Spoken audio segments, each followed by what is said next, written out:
어, 네, 안녕하세요. 저는 시각지능연구실 박사과정 김현성이고요. 김현성입니다. 네. 제가 발표할 랩 세미나 주제는 Scene Understanding with Open Vocabulary입니다.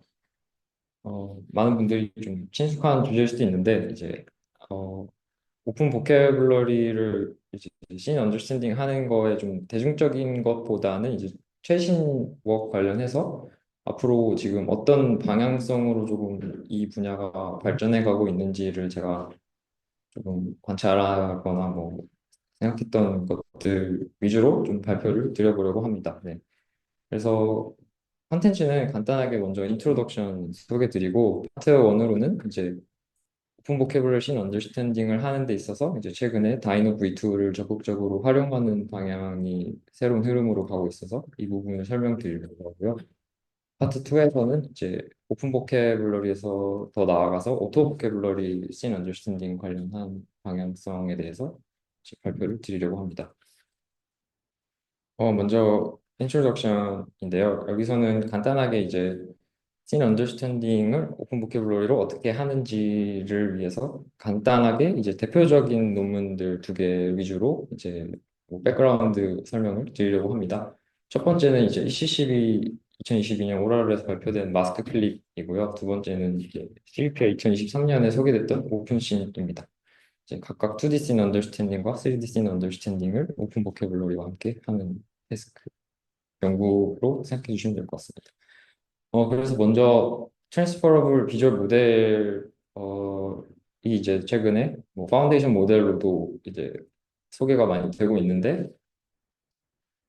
이 시초는 결국엔 피지빌리티를 봤던 부분이 랭귀지 쪽에서 이제 거대한 코퍼스로 프리트레이닝을 하고 이제 그걸 파인 튜닝을 통해서 다양한 다운스트림 태스크에서 좋은 성능을 보여주는 걸 토대로 이걸 비전에서도 활용을 해보자라는 것이었고요. 이제 어, 토대는 결국에는 엄청 large scale 데이터셋과 엄청나게 큰 규모의 모델입니다.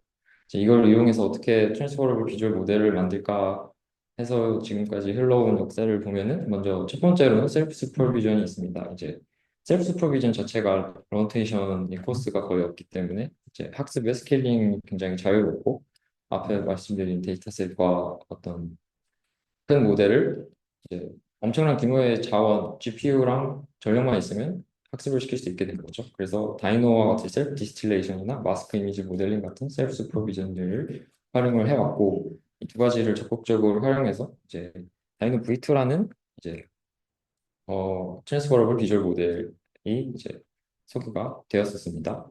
이제 이 다이노 V2는 이제 그 이미지에서 추출한 레프레젠테이션이 굉장히 파인 그레인드하고 스페셜 피처가 굉장히 로컬라이제이션이 가능할 정도로 좋은 피처를 가짐을 여러 다운스트림 태스크에서 보여주는데요. 대표적으로는 이제 뭐 시멘틱 세그멘테이션이나 뎁스 에스티메이션이나 뭐 이런 다양한 다운스트림 태스크에서 프로즌 비주얼 모델만 가지고도 굉장히 높은 다운스트림 태스크 성능을 달성을 하였습니다. 뒤에 소개해드릴 클립과의 피처 비교도 있는데 클립보다 상당히 우수한 로컬라이즈 스페셜 피처를 가짐을 어, 논문에서 소개를 했습니다. 다른 방향으로는 이제 내추럴 랭귀지 슈퍼비전이 있는데요. 내추럴 랭귀지 또한 굉장히 스케일링이 쉽다는 장점이 있습니다. 그냥 인터넷에 가서 텍스트와 이미지 페어만 끌어모으면 오토매틱하게 레이블링이 필요 없이 모델을 학습할 수 있게 됩니다. 그래서 이제 이 내추럴 랭귀지 슈퍼비전을 사용하면 가지는 또 한 가지 장점이 있는데 바로 이 레프레젠테이션을 랭귀지와 연결 지을 수 있다는 건데 이 능력이 결국엔 제로샷 트랜스퍼 능력으로 이어졌습니다. 그래서 처음 보는 물체도 제로샷으로 이제 오픈 보캐블러리를 활용해서 클래시피케이션을 한다던가 하는 다양한 능력이 발휘가 됐습니다. 그래서 가장 대표적인 이제 내추럴 랭귀지 슈퍼비전 방식이 이제 클립인데요. 클립은 이제 텍스트에서 레프레젠테이션을 하나 뽑고 이미지에서 글로벌한 레프레젠테이션 하나를 뽑아서 이미지 텍스트 컨트라스티브 프리트레이닝을 통해서 이제 랭귀지와 이미지의 그 임베딩을 클립 스페이스라는 곳으로 얼라인을 시켜서 성공적으로 이제 트랜스퍼러블한 비주얼 모델을 만들었습니다. 네. 이 클립에서 제로샷 트랜스퍼는 어떻게 하냐 하면 이제 이미지 인코더에서 많은 분들이 아실 테지만 원하는 이미지를부터 이제 하나의 글로벌한 벡터 하나를 뽑고 마찬가지로 저희가 원하는 오픈 보캐블러리에서 원하는 텍스트들을 쿼리로 사용해서 각 텍스트마다 벡터 하나씩 뽑으면 가장 높은 시밀러리티를 가지는 것으로 이제 클래시피케이션을 할 수 있다라는 게 이제 제로샷 클래시피케이션의 포뮬레이션인데요.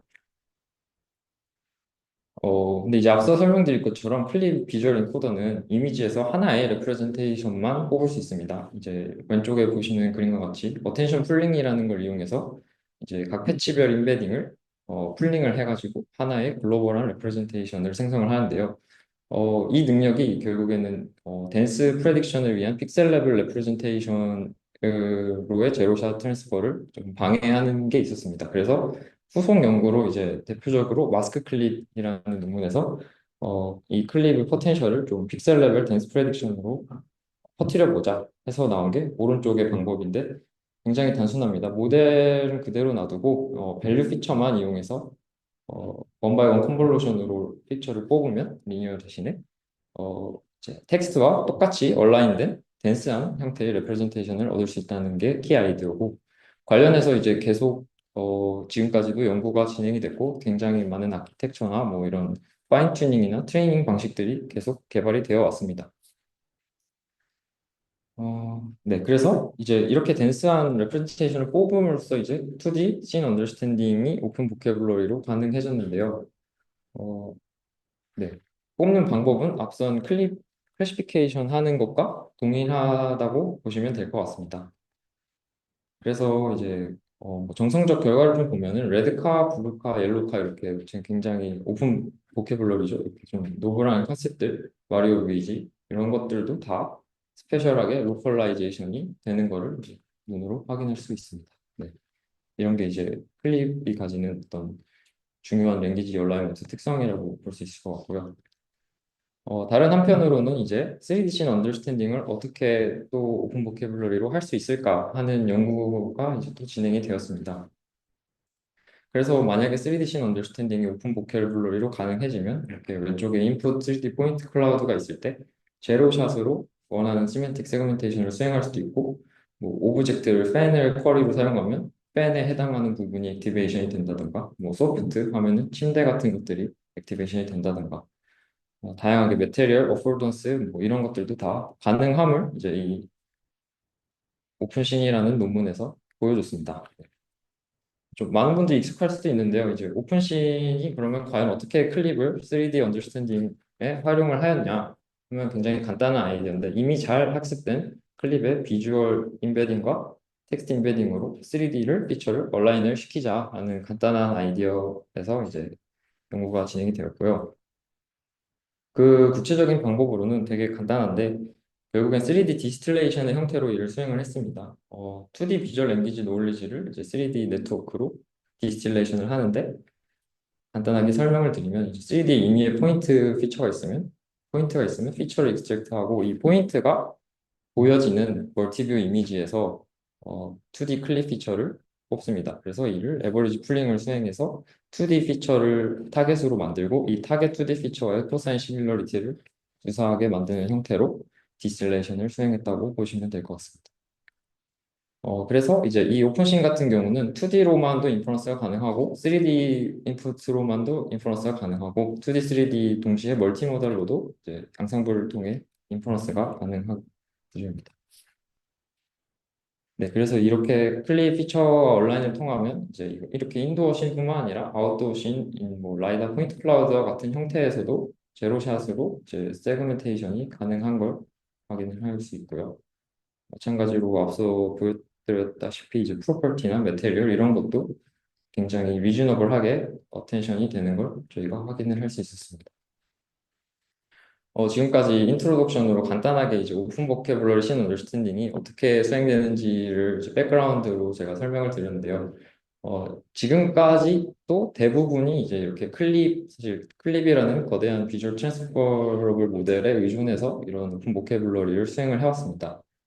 근데 이제 최근에 조금 각광받고 있는 게 사실 앞서서도 소개 드렸지만 다이너 피처가 좀 더 로컬라이제이션 능력이 좋고 피처도 더 좋은데 이걸 좀 오픈 보캐블러리에서 활용하면 안 되냐라는 이제 그런 방향성이 조금 대두되고 있어서 이제 비교적 최신의 연구인 이제 12편 2025년에 소개됐던 다이노 V2 및 텍스트라는 다이노 더 텍스트랑 이제 ICCB에 이번에 이제 발표하게 될 논문이 Talking to Dino인 논문을 이제 소개를 드리려고 합니다. 그래서 이제 왜 다이노로 넘어가야 되느냐에 대한 모티베이션인데요. 이제 앞서 소개드렸다시피 다이노가 좀 더 파인그레인드하고 로컬라이즈드 스페셜 피처를 가지고 있습니다. 그래서 여기 그래프 앞에서도 보실 수 있다시피 오픈 클립보다 다이노가 좀 더 같은 레프레젠테이션을 썼을 때 시멘틱 세그멘테이션이나 뭐 뎁스 에스티메이션도 훨씬 더 좋은 다운스트림 태스크 성능을 보여주는 걸 알 수 있고 정상적 결과도 마찬가지입니다. 하지만 이제 다이노의 가장 큰 문제는 랭귀지와 이제 인테그레이션이 되지 않았다라는 점인데요. 그래서 이제 소개시켜 드릴 두 가지 논문은 이제 이 다이노를 어떻게 랭귀지와 온라인 시키는지에 대한 논문으로 보시면 될 것 같습니다. 그래서 이 논문에서는 다이노 V2를 비주얼 인코더로 활용을 했는데요. 그래서 이제 결과부터 말씀을 드리면 이제 제로샷 클래시피케이션 성능은 다이노 썼을 때 오픈 클립 사용했을 때보다 훨씬 좋고 이제 트레이닝 G플롭은 이거는 조금 좀 과장된 부분이 있는데 이 트레이닝 G플롭의 클립은 스크래치부터 클립을 학습했을 때의 성능이고 이 부분은 이제 다이노 프리트레이닝 과정을 제외하고 이미 학습된 다이노를 쓴다고 가정하고 이제 얼라이먼트가 어느 정도로 수행되는지를 나타내는 거라고 볼 수 있습니다. 제 생각에 그래서 다이노까지 포함하면 아마 비슷해질 것 같긴 한데 이미 있다는 가정하에 이제 이렇게 보여준 것 같습니다. 그래서 이제 다이노다 텍스트라는 이제 논문이고요. 오픈 보캐블러리 세그멘테이션에서 굉장히 우수한 성능을 보여줬습니다. 이제 어떻게 이 얼라이먼트를 수행했냐 하면은 되게 단순한데요. 이제 그래서 락드 이미지 텍스트 얼라이먼트라는 이제 그 방법 기술이 굉장히 조금 이 분야에서 유명하게 사용되고 있는데 어떤 거냐면 간단하게 이제 먼저 다이노 V2가 학습이 SSL로 됐다고 가정을 하면은 락드 이미지라고 이름에서 알 수 있다시피 이제 이미지 인코더는 락을 하고 텍스트를 이제 이 이미지 피처 쪽으로 얼라인을 시키는 겁니다. 그리고 이 과정에서 이제 학습이 추가로 필요하기 때문에 레이블 텍스트 이미지 페어된 레이블 데이터셋이 필요하고 이 저자들은 이제 메타여서 자기들이 큐레이션해서 새로운 데이터셋을 또 이제 2.3B나 되는 데이터셋을 제안을 했고 랭귀지 비전 트레이닝 데이터셋인가? large 비전 트레이닝 데이터셋인가? 이런 이름으로 데이터셋을 제안했고 이 텍스트 인코더와 블록만 파인 튜닝을 하는데 보니까 이제 19시간 정도 걸리는데 128개의 A백으로 학습을 했다고 합니다. 그래서 사실상 저희가 이걸 학습시키는 건 조금 힘들 것 같고 코드도 없는 것 같아서 일단 이 논문은 이제 어떻게 했는지만 알아두시면 좋을 것 같고요. 간단하게 이제 이렇게 락드 이미지 텍스트 얼라이먼트로 수행을 할 때 생기는 문제점이 두 가지인데 써인 것처럼 첫 번째는 이제 굿 댄스 피처를 뽑는다는 이제 보장이 없습니다. 이게 무슨 말이냐 하면은 결국에는 저희가 가진 건 이미지와 텍스트의 페어인데 이 이미지는 결국은 어떤 글로벌한 이미지의 하나의 피처로 볼 수 있잖아요. 그래서 이렇게 로스를 포뮬레이션 할 때 댄스한 로컬라이제이션이 유지된다는 보장이 없습니다. 이 풀링 과정 때문에 그렇게 생각할 수도 있는데 그 다음에 두 번째로는 이제 프리트레이닝에 수행된 데이터셋 외에 페어링을 위한 또 다른 데이터셋을 사용하기 때문에 그 두 데이터셋 간에 이제 도메인 갭이 존재하는 경우에 이제 이렇게 비전 인코더를 프리즈를 하는 경우 얼라이먼트 과정에 조금 방해가 될 수 있다라고 이제 얘기를 합니다. 그래서 이 두 가지를 어떻게 해결하였냐 하면은 되게 간단한데 첫 번째는 이제 보통 글로벌 피처를 뽑을 때 트랜스포머의 CLS 토큰에서 글로벌 피처를 뽑거나 아니면 이제 로컬 패치들의 에버리지 풀링을 이용해서 뽑을 수 있는데 여기서는 이 두 개를 다 컨캣해서 사용을 하자라는 그냥 그런 단순한 아이디어인데 이렇게 컨캣해서 사용을 하면은 얼라이먼트 과정에서 글로벌과 로컬한 정보를 모두 활용할 수 있다라고 이제 이야기를 합니다. 네, 그래서 결과적으로도 상당히 이 컨캐테네이션이 결국 옵티마이제이션을 최종적으로 수행하고 나면 훨씬 더 좋은 성능을 보여주는 것을 확인할 수 있습니다. 그다음에 두 번째로는 이제 이 도메인 갭은 어떻게 해결하냐 하면은 그냥 이제 다이노 위에 두 개의 추가적인 블록을 같이 태우는 걸로 해결을 간단하게 했습니다. 그래서 이제 스케일링에 관한 부분인 것 같고요. 펑캣을 했기 때문에 이제 오픈 보캡에서 어떻게 제로샷으로 인퍼런스를 하냐 하면은 클래시피케이션은 그냥 마찬가지로 펑캣된 피처로 수행을 하고 이제 세그멘테이션 같은 경우는 로컬라이제이션이 중요하기 때문에 위쪽에 그 CLS 토큰 쪽은 잘라버리고 이제 사용을 하게 됩니다. 이제 네, CLS 토큰 쪽은 잘라버리고 이제 각각의 로컬 패치들과 이제 텍스트에 잘려진 텍스트 토큰 인베딩 사이에 시밀러리티로 계산을 하게 됩니다. 네. 이렇게 간단하게 구성을 해서 굉장히 다이노를 잘 활용을 했고 여러 다른 비주얼 백본으로 오블레이션을 한 결과 다이노 V2가 가장 좋다. MA나 아이제파, 다이노 이런 것보다 그리고 클립 스크래치보다 좋은 거를 확인을 할 수 있고요. 근데 이제 한 가지 리트리벨에서는 클립보다 안 좋은데 이거를 저자들이 뭐라고 얘기를 했냐면 이렇게 이미지 인코더를 프리즈를 하는 게 텍스트 인코더의 그 능력이 조금 떨어지는 것 같다라고 이제 얘기를 하는 것 같습니다. 그래서 논문에 추가적인 분석이 있긴 한데 일단 지금 소개는 이 정도로만 간단하게 드리도록 하겠습니다. 그리고 이 오른쪽이 이 풀링이나 그 컨캐티네이션의 당위성에 관한 오블레이션 실험인데요. 컨캐티네이션 없이 단순하게 이렇게 활용할 경우 세그멘테이션 같이 이제 덴스한 프레딕션 능력이 많이 떨어지는 걸 확인할 수 있고 컨캐티네이션을 하면 이제 이런 세그멘테이션이 조금 드라마틱하게 좋아지는 걸 볼 수 있습니다. 그리고 맥스 풀링보다는 에버리지 풀링이 좀 더 다양한 로컬 패치들을 활용할 수 있다는 점에서 좀 더 좋았다고 얘기를 하고 있는 것 같습니다. 이거는 이제 굉장히 이런 테크니컬한 것들이 어떻게 성능 향상을 불러일으켰는가인데 이제 조금 넘어가도록 하겠습니다. 그래서 이제 제로샷 클래시피케이션과 리트리벨에서 성능을 평가를 하였고 오픈 보캐블러리 세그멘테이션에서도 이제 평가를 했습니다. 그래서 이제 당연히 다이너를 써서 소타 성능을 달성한 걸 볼 수 있고 위쪽에 다른 베이스라인들은 전부 클립을 활용한 것으로 생각해 주시면 될 것 같습니다.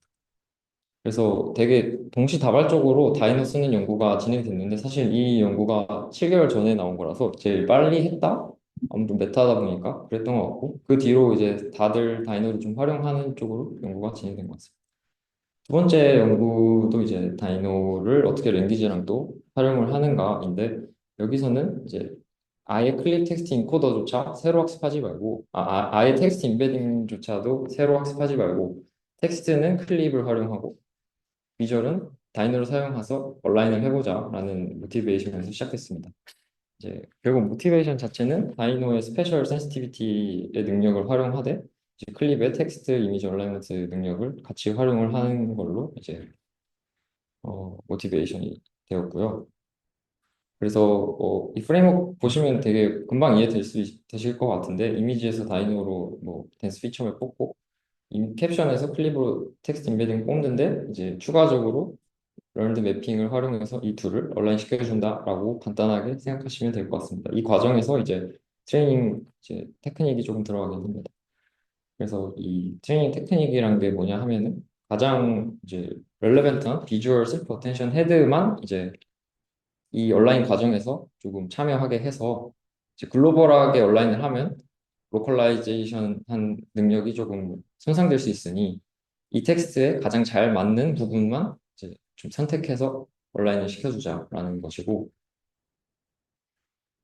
음, 네, 그래서 이제 저희가 다이노의 마지막 레이어의 어텐션 맵이 이렇게 특정 영역을 레프레젠테이션 하는 거를 저희가 잘 알 수 있기 때문에 어텐션 맵을 다 뽑아주고 이제 여기서 이 어텐션 맵을 소프트맥스를 취해서 이 각각의 로컬 피처들을 풀링을 하게 됩니다. 그래서 이 풀링된 피처와 텍스트 인베딩과 가장 잘 얼라인 되는 것만 이제 얼라이먼트를 학습에 활용을 하게 됩니다. 되게 단순하게 이렇게 하였고, 이 논문은 이제 텍스트 인베딩도 스크래치부터 하는 건 아니고 굉장히 여기서 말한 이 파이라는 게 리니어 레이어 두 개거든요. 그래서 되게 가벼운 모델인데 얼라인이 잘 된다는 걸 보여준 게 사실 조금 좋은 것 같습니다. 그리고 트레이닝도 코코에서 100회폭 정도만 해도 아까 앞서 설명드린 다이노다 텍스트보다 훨씬 좋은 소타 성능을 달성했기 때문에 이렇게 잘 구성된 클립 임베딩이나 다이노 피처 같은 경우는 약간의 모디피케이션만 있어도 잘 온라인이 될 수 있다라는 걸 조금 보여주는 게 좋지 않나라고 생각이 듭니다. 그래서 여기서도 마찬가지로 MA, 클립, 그냥 다이노 이런 것들을 조금 비주얼 백본으로 사용하면 어떤가에 대해서 어블레이션을 수행했는데 다이노 V2가 제일 효과적이다라는 어블레이션이고요. 오른쪽은 이 리니얼 프로젝션 레이어를 이제 텍스트 쪽에 붙이냐 아니면 텍스트랑 비전 둘 다 붙이냐 비전을 붙이냐 이런 걸 어블레이션을 한 건데 결과적으로 보면 둘 다 붙이면 오히려 둘 다 망가지는 결과를 보이는 거고 비전보다는 텍스트 쪽에 붙이는 게 좀 더 최종적인 성능이 좋다. 이게 아무래도 제가 간단하게만 생각했을 때는 비전 레프레젠테이션이 좀 더 복잡하기 때문에 비전을 올리고 텍스트를 그쪽에 맞추는 게 쉽지 않나라는 생각을 한번 해봤습니다. 그리고 이쪽은 이제 아까 말씀드렸던 이제 셀프 어텐션 기반으로 이제 어그리게이션 해서 로스를 흘려주는 테크닉인데 CLS만 하는 것, 뭐 에버리지를 전부 다 해서 하는 것 외에 이제 어텐션 기반으로 맥시멈 시밀러리티를 가지는 어텐션 영역만 가져오는 게 제일 좋았다라는 것을 보여주는 어블레이션입니다. 그래서 이 표는 이제 굉장히 많은 다이노 연구들이 추가가 돼 있는데요. ICCB이다 보니까 사실 이 다이노 연구들은 이제 뭐 다이노를 조금 잘 활용했다기보다는 이제 클립이랑 같이 활용하고 하는 등의 느낌이 있는데 이 다이노 텍스트랑만 비교해도 훨씬 좋은 성능을 보여주는 것을 확인할 수 있습니다. 그래서 온라인이 잘 돼서 이렇게 백그라운드와도 굉장히 잘 물론 제가 소개는 안 드렸는데 백그라운드를 필터링하는 테크닉이 하나 더 있긴 합니다. 세그멘테이션 과정에서. 결과적으로는 그 부분은 조금 궁금하시면 논문 한번 참고해 주시면 좋을 것 같고 이렇게 로컬라이제이션이 되게 잘 되는 걸 확인할 수 있습니다. 여기까지 이제 조금 오픈 보캐블러리 로신 언더스탠딩을 하는 데 있어서 어떻게 다이노를 좀 활용해 볼 수 있을까 하는 관련 방향성으로 소개를 드렸다면 파트 2에서는 이제 오토 보캐블러리 신 언더스탠딩이 조금 새롭게 소개가 되고 있는데 제가 좀 재밌고 이쪽 방향이 저는 개인적으로 계속 좋다고 생각을 해왔어서 한번 소개를 드려보려고 합니다. 그래서 소개드릴 논문은 이제 이번 ICCB의 오토 보캐블러리 시멘틱 세그멘테이션과 이제 CVPR 2025년에 이제 소개됐던 3D ABS. 그래서 오픈 보캡과 오토 보캡이 뭐가 다르냐 하면은 이제 오토 보캐블러리는 이제 이미지가 있으면 오토노머스하게 이제 관련이 있는 오브젝트 카테고리를 아이덴티파이 하고 이거를 직접 오픈 보캡에 활용하는 태스크입니다. 네. 그래서 이제 오픈 보캡이 결국에는 이제 픽스드 셋업 결국에는 저희가 사람이 어떤 카테고리로 커링을 할 거냐가 정해지게 되는데 이렇게 오토 보캡을 사용하면은 저희가 사람이 개입하지 않고도 자동으로 이제 이렇게 세그멘테이션을 수행할 수 있습니다. 그래서 사람이 이제 도그랑 이런 백그라운드만 넣었다고 치더라도 오토 보캡으로 하면 닥스훈트나 이런 배드 같은 게 자동으로 커링이 돼서 세그멘테이션을 수행할 수 있게 됩니다. 그래서 여기 좀 더 자세하게 이제 설계가 되는데 픽스드 보캐블러리는 이제 프리디파인 된 걸로 이제 저희가 일반적인 생각하는 세그멘틱 세그멘테이션이라고 생각하면 될 것 같고 오픈 보캡은 이제 앞서 설명드린 거와 동일한데 마찬가지로 최종 인퍼런스 단계에서 유저가 스페시파이한 보캐블러리로 인퍼런스를 하게 됩니다. 반면에 오토 보캐블러리라 하는 것은 이제 이미지로부터 제너레이트된 보캐블러리로 세그멘테이션을 수행을 해서 언노운 보캐블러리로 세그멘테이션을 수행하신다고 생각하시면 될 것 같습니다. 그래서 휴먼이 이제 일절 관여하지 않고 인퍼런스 과정에서 수행이 된다고 생각하시면 좋을 것 같습니다. 그래서 이걸 어떻게 수행했냐 하면은 이제 사실 프레임워크 자체는 되게 조금 간단하다고도 볼 수 있는데 어, 로컬 리전 캡셔닝이라는 것을 통해서 보캐블러리를 제네레이션을 하자라는 게 코어한 컨셉입니다. 그래서 분립을 가지고 이제 어떻게 보면 캡셔닝을 이미지에서 수행하고 그게 얻어진 캡션들을 한번 필터링을 해서 나온들만 이제 뽑아가지고 오토매틱한 보캐블러리 셋을 만들고 이걸로 세그멘테이션을 수행을 하자라는 것입니다. 그래서 이 논문에서는 사실 이 세그멘터는 오프 더 셰프 오픈 보캐블러리 세그멘테이션 모델을 그냥 사용을 했고요. 주력으로 이제 제안했던 부분은 이 비부스트라고 어떻게 이제 캡셔닝을 잘 수행할 것인가입니다. 일반적으로 저희가 캡셔닝도 이미지 텍스트 페어로 학습하기 때문에 되게 셀리언트한 글로벌한 오브젝트만 캡셔닝이 되고 로컬라이즈드 능력이 조금 떨어진다고 볼 수 있습니다. 그래서 마찬가지로 여기서도 타겟팅한 게 어떻게 하면 로컬 리전에서 다양하고 물체에 있는 모든 오브젝트들을 잘 캡셔닝을 할 수 있을까에 초점을 맞췄다고 봐주시면 될 것 같습니다. 그래서 로컬 리전 캡셔닝인데요. 먼저 분리 피처를 뽑고 이 피처를 굉장히 다양한 클러스터 개수로 클러스터링을 수행을 합니다. 그래서 뭐 예를 들어 클러스터를 2로 수행한 클러스터링, 8로 수행한 클러스터링 이렇게 다양하게 클러스터링을 선, 먼저 수행을 하고 이제 이 클러스터링 기반으로 이제 얼라이먼트를 수행을 합니다. 이 클러스터들을. 그래서 이런 식으로 얼라이먼트를 픽셀 레벨로 하고 이제 결국에는 이게 클러스터 인덱스를 프로버빌리티로 각각이 픽셀 레벨로 갖게 된다고 보시면 될 것 같습니다. 그래서 이거를 조금 이제 CRF로 디노이징도 하고 메이저리티 보팅을 통해서 추가적인 필터링을 수행해서 어떤 클러스터들을 만든다고 보시면 될 것 같습니다. 뭐 최근에 나왔던 쌤 같은 거를 사실 사용해서도 이 과정을 대체할 수 있긴 한데 논문에서도 쌤을 사용했을 때를 좀 비교를 하긴 했습니다. 이 과정이 좀 더 좋았다고 얘기를 하고 있긴 합니다.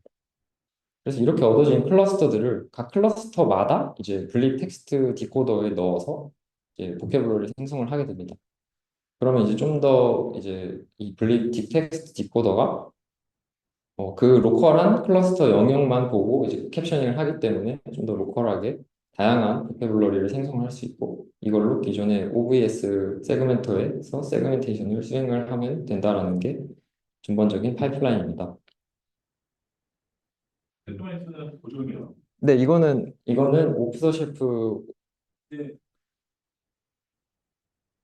OBS 노래를 사용하는. 네, 맞습니다. 그래서 프리트레인된 OBS 모델을 사용하고 엑스디코더라는 걸 사용을 하고요. 여기서는 이제 뭐 파트 오브 스피치를 통해서 나온만 추출을 한다고 합니다. 그다음에 이제 하나 더 소개해드릴 게 LLM 베이스 오토 보캐블러리 이밸류에이터인데요. 이게 이제 여기 아웃풋이 결국에는 오토매틱하게 생성된 보캐블러리다 보니까 기존의 벤치마크에서 평가할 때 이걸 다시 매핑해주는 과정이 필요합니다. 근데 이거를 좀 자동으로 하려고 LLM 기반으로 이제 이런 레이브라는 거를 제안했고요. 라마 2.7B 랭귀지 모델을 사용을 했다고 합니다. 그래서 이제 먼저 어블레이션인데요. 그 뭐 다양한 과정 없이 일단 그냥 비부스트 클러스터링 결과만 놓고 보면은 이런 식으로 세그멘테이션이 되는 걸 확인을 할 수 있고 이제 이거는 이제 어떤 클러스터링 이런 거 없이 그냥 이미지에서 바로 분리 피처를 뽑아서 캡셔닝을 수행하면 이렇게 된다라는 결과이고요. 이제 이 논문에서 제안하는 것처럼 클러스터링이나 이렇게 로컬라이즈 캡셔닝을 사용하면 이렇게 좀 더 파인하게 세그멘테이션이 가능하다라는 점을 예, 정성적으로도 보였고 보면은 정량적으로도 보여줬습니다.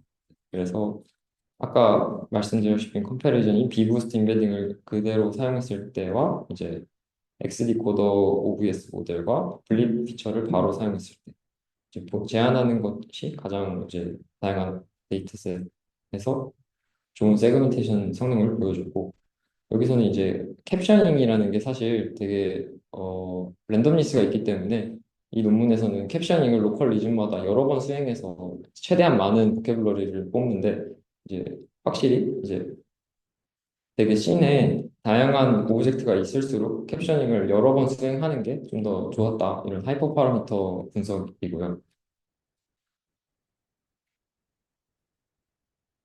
네, 이제 이거는 오토 보캐블러리들의 베이스라인을 나름대로 구성을 해서 이전에는 많이 없었기 때문에 구성을 해서 평가를 한 건데 아까 말씀드렸다시피 셈이랑 분리 피처를 기반으로 세그멘터를 하고 똑같이 OBS 모델을 돌렸을 때보다 오토세가 훨씬 좋고 마찬가지로 라바를 이용해서 바로 이미지에서 캡셔닝도 사실 가능합니다. 그래서 바로 캡셔닝을 한 다음에 이제 OBS 모델을 돌렸을 때도 비교 대상으로 이제 비교를 삼았고 앞선 논문 딱 하나 있었던 게 이 제로 세그 모델인데 굉장히 조금 이 제로 세그 모델보다도 좋은 성능을 보여주는 것을 이제 저희가 확인할 수 있습니다. 그리고 이제 이 부분은 기존의 오픈 보캡과의 비교인데 사실 이 논문 자체는 오픈 보캡과 비교해서 더 좋은 성능을 보였냐 하면은 그건 아니라고 생각이 듭니다. 네.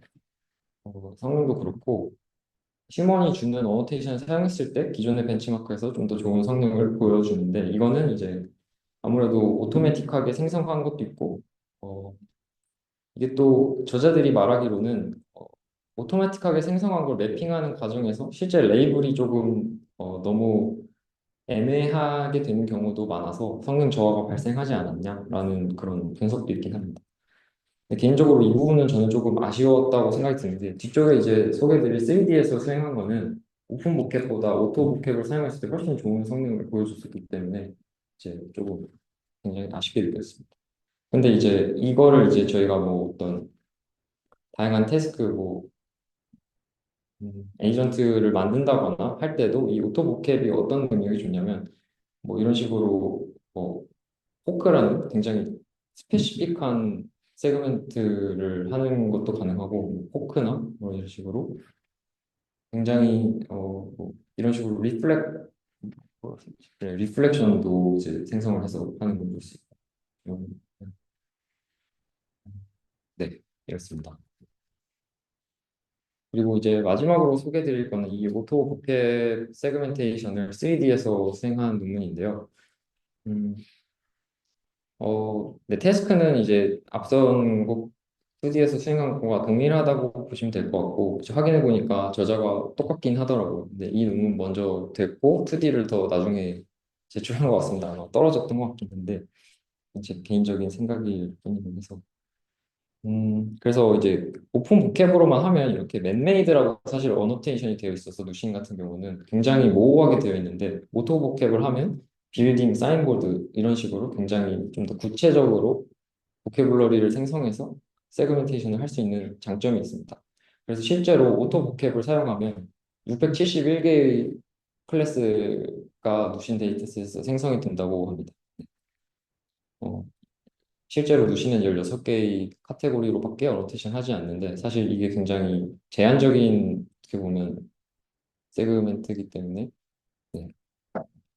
그리고 마찬가지로 인도어신에서도 수행을 할 수 있는데 정상적인 결과는 이렇고 뭐 스토브, 텔레비전, 트래시 뭐 이렇게 트래시캔 둘 다 나오는 걸 볼 수 있긴 한데 아무튼 어, 잘 사용하면 좀 더 효과적으로 어떤 시스템을 개발할 수 있지 않을까라는 생각이 들어서 소개를 드리려고 합니다. 여기서의 아이디어도 되게 간단한데요. 어떻게 3D에서 오토 보캐블러리 세그멘테이션을 수행하냐 하면은 이제 이미지 캡셔너도 이제 기존의 걸 사용하고 캡션 투 태그도 기존 거, 세그멘터도 기존 걸 다 사용을 하는데 이제 이 위쪽이 앞에 소개해드렸던 2D 쪽의 파이프라인이라고 보시면 될 것 같고 이 밑에 쪽에 포인트 캡셔너를 새롭게 학습을 한다고 생각하시면 될 것 같습니다. 그래서 이제 결국의 핵심은 똑같이 어떤 씬에서 캡션을 뽑아서 어떤 보캐블러 셋을 만들고 그걸 세그멘테이션을 수행한다. 라고 생각해 주시면 될 것 같고 이제 포인트 캡셔너의 구성을 보면은 여기서도 이제 러너블한 거는 이 스냅이라고 하는 어, 모듈밖에 없는데 포인트 인코더도 기존의 프리트림 모델을 가져오고 이미지 인코더도 가져와서 이제 이 두 개를 이제 얼라인을 하는 식으로 이제 이 포인트 캡셔닝 모듈을 학습을 하게 됩니다. 그래서 이게 결국에는 캡셔닝 자체를 클립 피처에서 캡셔닝 하는 모델을 사용을 하기 때문에 이 포인트 인코더를 통해 이미지의 클립 피처 스페이스로 얼라인을 해주는 과정이라고 보시면 될 것 같습니다. 근데 마찬가지로 이제 여기서도 가장 큰 문제는 이제 글로벌 캡션 문제입니다. 그래서 똑같이 어떻게 로컬 캡션을 잘 뽑을까에 대한 문제이고 여기서는 스퍼스 마스크 어텐션 풀링이라는 거를 제안을 하는데 되게 단순합니다. 그냥 마스크 어텐션 풀링인데 그거를 스펄스하게 로컬한 영역으로 쪼개서 피처를 뽑아주겠다. 그걸 이용해서 로컬한 영역마다 캡션을 뽑아주겠다라고 생각해 주시면 될 것 같습니다. 네, 그래서 여기서 이제 보일 수 있는 거는 이제 그래서 한 가지 말씀을 덜 드렸는데, 여기서 이제 인퍼런스 과정에서는 이미지만 사용해서도 이제 가능하고, 어, 포인트만 사용해서도 가능하고, 멀티모달로도 가능한 걸 파이프라인이라고 생각해 주시면 될 것 같습니다. 그래서 그림을 보시면 멀티모달하게 이제 세그멘테이션을 했을 때 제일 성능이 좋은 걸 확인할 수 있고, 근데 이거는 이제 누신스라서 어떻게 보면 밤과 비 이런 좀 악천후 상황에서 라이다를 쓰는 게 좀 더 좋다라고 이제 분석해서 보여줄 수, 오른쪽을 보면 확인할 수 있습니다. 네, 그리고 이거는 그냥 그 어떻게 로컬 영역 개수에 따라서 성능 분포를 보여주는 거고요. 근데 한 가지 아쉬웠던 점은 이제 스캔넷에서 했을 때는 이미지만 사용했을 때가 멀티모달하게 사용했을 때보다 성능이 안 좋습니다. 그래서 이 부분이 조금 아쉬웠고, 이 파이프라인 자체가 가지는 한계점이지 않을까라는 생각을 하고 있습니다. 그래서 제대로 이제 오토보캡을 수행하려면 물론 첫 번째 연구다 보니까 이런 식으로 최대한 구성을 한 것 같은데, 학습 과정에서 조금 활용이 돼야 되지 않나라고 생각하고 있습니다.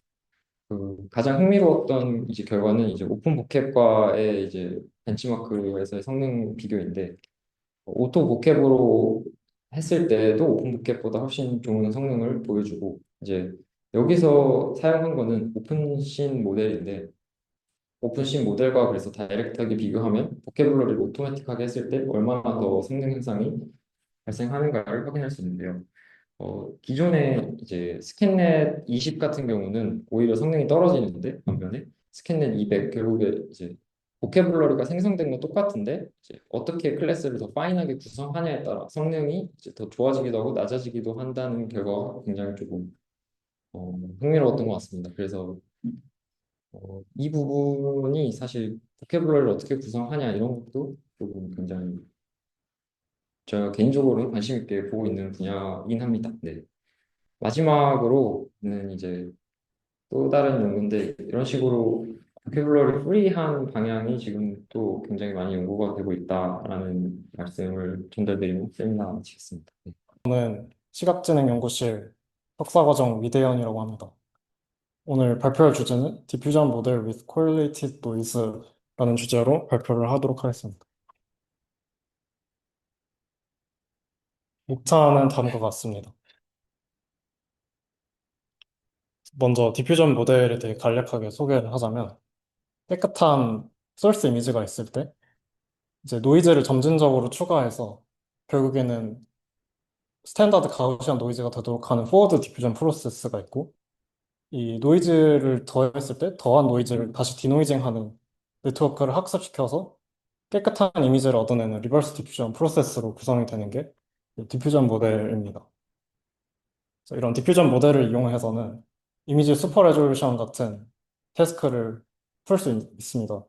그래서 이미지 디퓨전 모델이 있을 때 이 로우 레졸루션 이미지를 포워드 패스를 통해서 노이즈 스페이스로 보내고, 거기서 다시 디노이징을 함으로써 하이 레졸루션 이미지를 얻는 그런 방식이라고 보시면 됩니다. 이제 샘플은 레졸루션은 로우에 맞춰져 있는 거야? 하이에 맞춰져 있는 이게 제가 슈퍼 레졸루션을 잘 알지는 못하지만 어, 언풀링을 해서 어쨌든 디퓨전 모델은 레졸루션이 동일해야 되기 때문에 언풀링을 해서라도 어떻게 맞추지 않았을까라는 생각을 합니다. 그래서 이런 이미지 디퓨전 모델을 비디오 슈퍼 레졸루션에 적용을 시킨다고 하면 이와 같은 형태로 각각의 프레임에 대해서 독립적으로 포워드 패스와 백워드 패스를 통해서 슈퍼 레졸루션을 수행하는 거를 나이브한 어프로치로 생각을 할 수 있습니다. 근데 이렇게 나이브한 어프로치를 사용하게 되면 이와 같이 플리커링이 발생하게 되고 템포럴 컨시스턴시가 보장되지 않는다는 단점이 있습니다. 원인을 분석을 해보자면 이미지 디퓨전 모델은 프레임의 컨텐츠만을 보관하도록 학습이 된 모델인데, 노이즈를 독립적으로 넣게 되면 프레임 컨텐츠와 인터프레임 코렐레이션까지 다 깨지게 되기 때문에 인터프레임 코렐레이션은 이미지 디퓨전 모델이 복원을 하지 못해서 이와 같은 프리커링이 생긴다고 볼 수 있습니다. 그래서 이것을 해결하기 위해서 또 나이브하게 생각해 볼 수 있는 솔루션은 포워드 패스로 얻는 노이즈를 다 동일하게 맞추는 겁니다. 다만 이렇게 동일하게 맞추게 될 경우에는 이와 같이 텍스처 스티킹 문제가 발생을 하게 됩니다. 그래서 이걸 해결하기 위해서 여기에 있는 How I Warp Your Noise라는 논문에서 노이즈 월핑 방법을 제안을 했습니다. 자, 첫 번째 프레임을 포워드 패스로 얻은 노이즈가 있을 때 옵티컬 플로우를 이용해서 이 노이즈를 점진적으로 워핑을 시켜서 이 워프된 노이즈 각각을 이용해서 디노이징을 하는 그런 방법론입니다.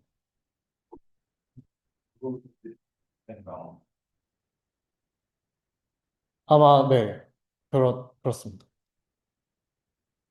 다만 이제 이 워핑을 하는 과정에서 풀어야 할 숙제가 하나 있는데요. 이 워핑을 할 때 옵티컬 플로우를 통해서 얻어진 노이즈가 그 워핑을 했을 때 이제 빈 부분이나 픽셀이 정확히 매치가 되지 않는 부분을 바이리니어 인터폴레이션이나 니어리스트 네이버 같은 방법으로 이제 채워 넣게 되면은 아이고 죄송합니다. 이 특정 시간에서는 이게 스탠다드 가우시안 노이즈랑 다른 형태로 생성이 되게 됩니다. 그러니까 이 스페이셜한 코렐레이션이 생기게 되어서 디퓨전 모델이 디노이징을 하지 못하는 그런 현상이 생깁니다. 그래서 이 논문의 저자들은 시그마 노이즈라는 방법론을 도입을 해서 노이즈 월핑을 진행하였고 이 시그마 노이즈 같은 경우에는 이제 어느 순간에 멈춰도 항상 동일한 스탠다드 가우시안 노이즈가 되도록 워핑을 하는 방법이라고 이렇게 시각화를 해볼 수 있습니다.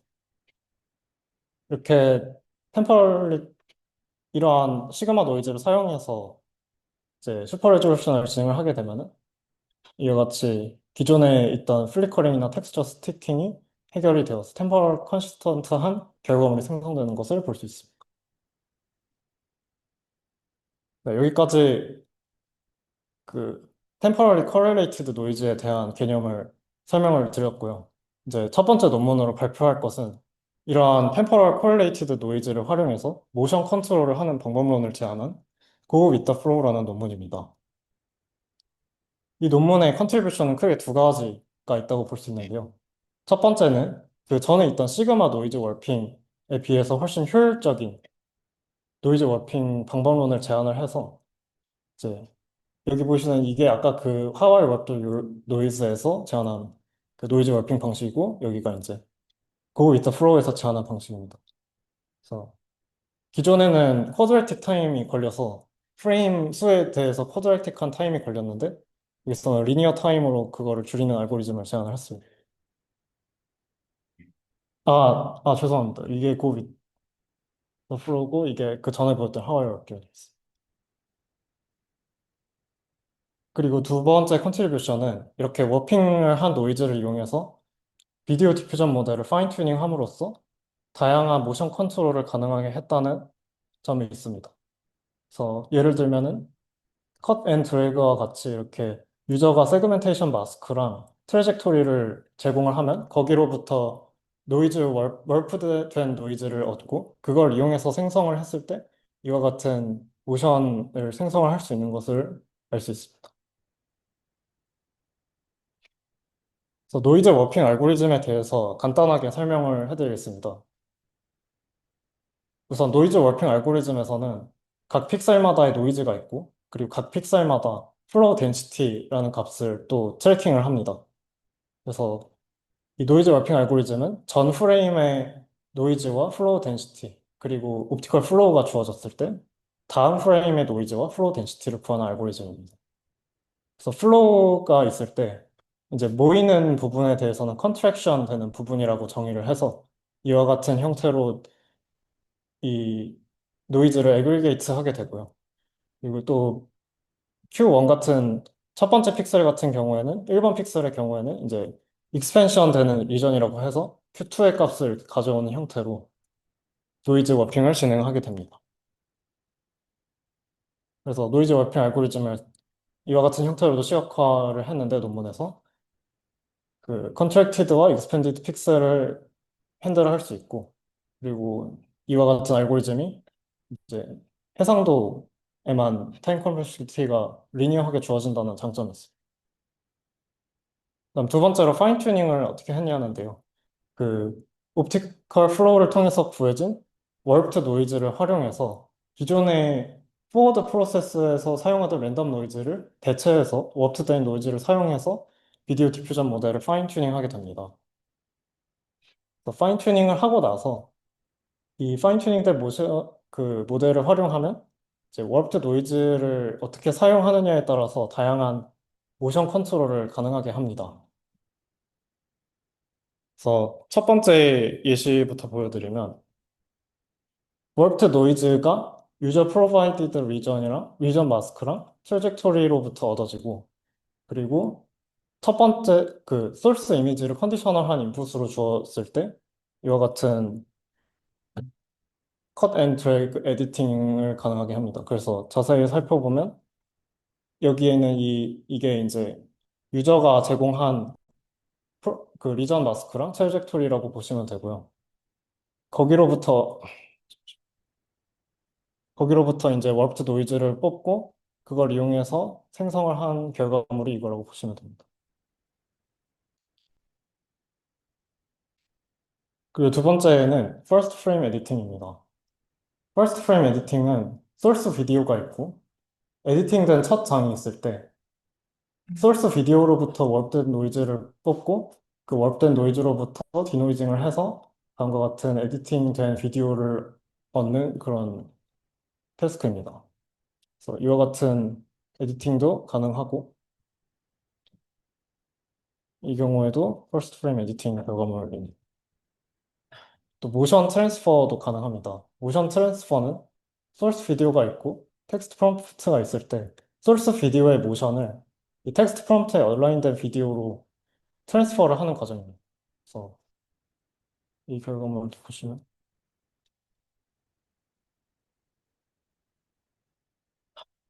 네, 이런 모션 트랜스퍼도 가능하고요. 또 카메라 모션 트랜스퍼도 가능합니다. 그래서 만약에 3D 렌더링으로부터 얻어진 이런 카메라 모션이 있을 때 여기로부터 업된 노이즈를 뽑고 텍스트 프롬프트를 이용해서 컨디션을 주게 되는 이와 같은 형태로 모션 트랜스퍼가 가능합니다. 기존에 있던 모션 클론에 비해서 훨씬 리얼리스틱한 결과를 생성하는 걸 볼 수 있습니다. 마지막으로, 그 앞에 네. 앞에 이게 로컬 모션은 원래 있고 지금 카메라 모션만 트랜스퍼하는 거야. 아니면 그 와중에 로컬 모션은 어떻게 되지? 어떻게 보고 어, 이 로컬 모션은 입장에서 시선 건가? 이것만 주기 때문에 사실 없는 건데 생성을 해내지 않았을까라는.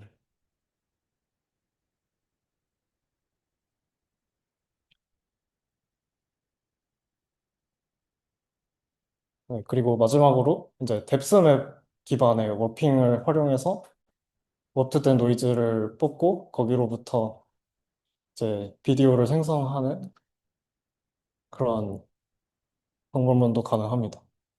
그래서 워핑한 인풋이 이거고 이제 생성된 결과물이 요 마지막 오른쪽에 있는 걸로 보시면 됩니다.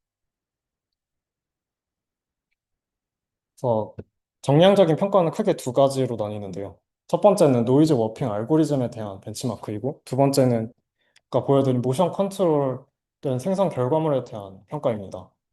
노이즈 워핑 같은 경우에는 생성된 그 워프된 노이즈가 얼마나 스탠다드 가우시안에 가깝냐 해서 평가하는 가우시아니티 평가 그리고 이제 워핑을 하는 알고리즘의 효율성을 평가하는 GPU 타임 매트릭으로 평가하는 이피션시 평가 그리고 이 아래 두 개 같은 경우에는 기존에 있던 이미지 디퓨전 모델을 활용해서 제로샷으로 이제 슈퍼 레졸루션의 릴라이팅을 얼마나 잘 수행하는지에 대한 평가입니다. 그래서 퀄리티 평가는 이 세 가지 매트릭을 사용했고요.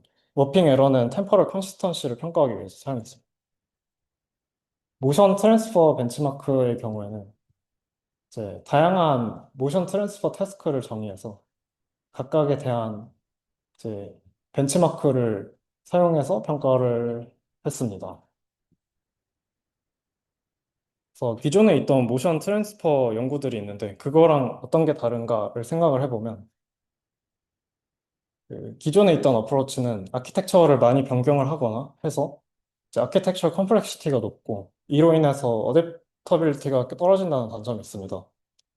그에 반해 고이타 플로어는 기존 디퓨전 모델을 전혀 변경하지 않고 로라만 달아서 파인 튜닝을 진행을 하기 때문에 컴플렉시티가 적다라고 할 수 있습니다. 또 기존의 방법론들은 각각의 모션 트랜스퍼 태스크에 대해 독립적인 방법론을 제시하거나 하는 식으로 해서 그 제너럴라이저빌리티가 굉장히 떨어지는데요. 고이타 플로어는 노이즈 워핑을 통해서 모션 컨트롤하기 때문에 굉장히 다양한 애플리케이션이 존재한다고 할 수 있습니다. 또 저자들이 주장하기로는 기존 방법론보다 비주얼 퀄리티도 훨씬 좋고 컨트롤빌리티를 잃지 않으면서 퀄리티가 좋게 나온다라고 합니다. 또 두 번째 논문은 Consistent Flow Distillation for Text to 3D Generation이라는 논문입니다. 지금까지는 템포럴하게 코렐레이티드 된 노이즈에 대해서 다루어 봤는데요. 스페이셜리 코렐레이티드 노이즈를 사용하면 어떤 걸 할 수 있을까에 대한 논문입니다. 그래서 스페이셜리 코렐레이티드 노이즈라는 거는 이렇게, 이렇게 돌아가는 거나 어떤 3D 씬 같은 게 있을 때 그 어떤 뷰에서 찍어도 그 스페이셜하게 코렐레이트 됨이 유지가 되는 그런 노이즈라고 볼 수 있습니다. 이 노이즈 또한 어느 순간에 멈춰도 항상 스탠다드 가우시안, 스페셜하게 코렐레이트 되지 않은 스탠다드 가우시안이 나오는 걸 볼 수 있습니다. 그래서 먼저 이러한 스페셜 코렐레이티드 노이즈를 사용하면 텍스트 3D 제너레이션을 했는데요, 이 논문은. 본래 텍스트 투 3D 제너레이션은 드림 퓨전이라는 논문의 스코어 디스틸레이션 샘플링 방법론으로부터 이제 탄생을 하게 되었습니다. 그래서 이 스코어 디스틸레이션 샘플링에 대해 간략하게 소개를 하자면 이 널프와 같은 3D 씬 레프레젠테이션이 있을 때 여기로부터 얻어진 렌더링 이미지가 디퓨전 모델의 포워드 백워드 패스를 거쳤을 때 이 리컨스트럭션 로스가 줄어들도록 이 널프 웨이트를 업데이트하는 방식으로 해서 이 널프를 생성하는 방법이라고 볼 수 있습니다. 근데 이러한 스코어 디스틸레이션 샘플링은 퀄리티와 생성 결과물의 다양성에 있어서 별로 좋지 않은 결과물을 보여줍니다. 그래서 가장 왼쪽에 있는 게 SDS로 생성된 결과물입니다. 컨시스턴트 프로 디스틸레이션에서 소개하는 프레임워크는 기존의 SDS와 방법론은 거의 동일하지만 이제 랜덤 노이즈를 사용하는 대신에 3D 컨시스턴트 노이즈를 사용해서 스코어 디스틸레이션을 진행하는 방법입니다. 그래서 이 입실론 틸다가 3D 컨시스턴트 노이즈라고 보시면 됩니다. 이러한 3D 컨시스턴트 노이즈는 다음과 같이 구해질 수 있습니다. 어떤 카메라 뷰가 주어져 있고, 그리고 3D 씬이 있을 때, 그 카메라 뷰와 3D 씬으로부터 3D 컨시스턴트 노이즈를 구하는데, 이때 어떤 픽셀에 대한 노이즈 값을 계산하고자 한다면, 그 픽셀을 뎁스 기반으로 해서 이 서페스를 구한 다음에, 이 서페스를 어떤 레퍼런스 스페이스로 트랜스포메이션을 통해서 보내고, 거기로부터 얻어진 노이즈를 애그리게이트해서 이 픽셀의 노이즈 값으로 이제 배정을 하는 그런 알고리즘을 제안했습니다. 그래서 보시면은 알고리즘에 대한 수도 코드입니다. 그래서 노이즈 백그라운드가 있고, 그리고 아까 그 레퍼런스 스페이스에서의 레퍼런스 노이즈가 있는데, 이 백그라운드 노이즈는 고정이 되어 있고요. 이 백그라운드 노이즈의 경우에는 렌더링을 했을 때 이제 투명한 부분, 오페시티가 특정 값 이제 이하인 부분에 대해서 이제 백그라운드 노이즈를 사용하게 되고, 3D는 알고 있다고 하는 거죠. 네, 맞습니다. 3D는 지금 널프로부터 뽑아온 3D를 사용을 합니다. 그래서 네, 포그라운드 같은 경우에는 이제 아까 말씀드린 그런 매핑을 통해서 레퍼런스 노이즈를 가져와서 할당을 하게 됩니다. 그래서 이러한 방식으로 3D 컨시스턴트 노이즈를 구할 수 있고 이 노이즈를 활용해서 스코어 디스틸레이션을 진행을 하는 그러한 연구입니다. 그래서 결과물을 보면 이제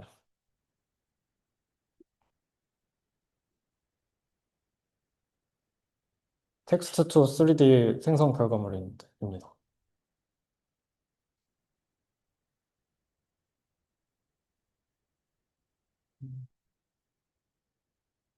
기존에 있던 스코어 디스틸레이션 샘플링과의 결과를 비교를 한 건데요. 스코어 디스틸레이션 샘플링보다 좀 더 퀄리티가 좋고 생성 다이버시티도 조금 더 좋은 거를 확인할 수 있습니다. 경량적인 평가는 이제 생성 결과물의 퀄리티를 평가하는 3D FID 매트릭, 그리고 텍스트와 얼마나 얼라인이 잘 되는가를 평가하는 3D 클립, 그리고 유저 스터디 이렇게 세 가지로 구성을 해서 기존 방법론보다 더 좋다는 것을 네, 더 좋습니다. 네, 여기까지 발표를 마치도록 하겠습니다. 감사합니다.